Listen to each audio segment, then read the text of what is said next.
ঊনকোটি জেলার ফটিকরায়ের রাজনগরে সম্প্রতি বৈদ্যুতিক এলটি লাইনে ডাবল ফেজ জনিত সমস্যা দেখা দেয় বেশ কিছুদিন ধরে।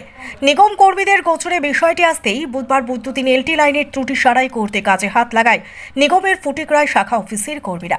তখনই সাবস্টেশন থেকে বিদ্যুৎ সংযোগ বন্ধ করে বিদ্যুৎ খুঁটিতে চড়ে লাইনের সংস্পর্শে যেতেই উপর থেকে তড়িৎ আহত হয়ে মাটিতে ছিটকে পড়ে গুরুতর আহত হন নিগম কর্মী জগদীশ দেবনাথ। প্রকৌশলীদের বক্তব্য, কোনো গ্রাহকের বাড়ি থেকে ইট ভাটা তথা ডিসি কারেন্টের সংযোগ পেয়ে ঘটছে এমন ঘটনা। এদিকে বৃহস্পতিবার ওই লাইনের সমস্যা খুঁজতে ফের সেখানে ছুটে যান নিগমের ম্যানেজার সহ কর্মীরা, কিন্তু মেটেনি সমস্যা। এই ঘটনার প্রেক্ষিতে বৃহস্পতিবার নিগমের তরফ থেকে লিখিত অভিযোগ জানানো হয় ফটিকরায় থানায়। লাইনে কাজ করতে গিয়ে প্রয়োজনীয় সুরক্ষা সামগ্রী নেই নিগম কর্মীদের জন্য। সেফটি বেল্টের অভাবে যে দুর্ঘটনা বড় আকার নিল তা অকপটে উঠে এলো ম্যানেজারের বক্তব্যে। তিনি জানান, কাজের সময় সেফটি বেল্ট ছিল না কর্মীর। আসলে নিগমের অফিসগুলোতেই নেই কর্মীদের জন্য সেফটি বেল্ট থেকে প্রয়োজনীয় হেলমেট এবং গ্লাভসের ব্যবস্থা। বর্তমানে গুরুতর আহত অবস্থায় ঊনকোটি জেলা হাসপাতালে চিকিৎসাধীন ওই কর্মী। আমাদের স্টাফরা নিয়ে একটা লাইনের কলে গেছিলাম, রাজনগর পঞ্চায়েত অফিসের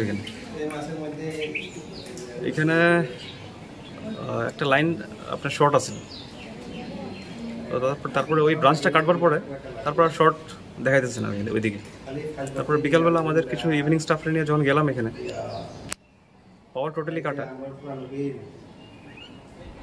ওইখানে সিঁড়িটা লাগানোর পরে যখন উপরে উঠছে, তারপরে হালকা একটা বাড়ি মারছে।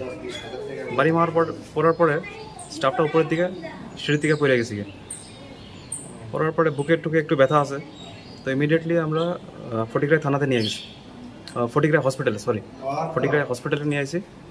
নেওয়ার পরে এখানে প্রিলিমিনারি যে ট্রিটমেন্টটা এটা দেওয়া, স্যালাইন ট্যালাইন এগুলি দেওয়া হয়েছে। তারপরে আমরা ইমিডিয়েটলি কইছি না, যদি ফার্দার ভালো একটা ট্রিটমেন্ট পাওয়া যায় এখানে নিয়ে যাই।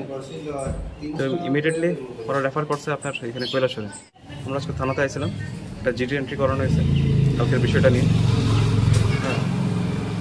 ইনসিডেন্টটা নিয়ে। আজকে আমরা যেটা দেখলাম, আপনার যেহেতু লাইনটা পাওয়ার টোটালি কাটা, কিন্তু কোনো এক জায়গার থেকে আপনার পাওয়ার ব্যাক করতেছে।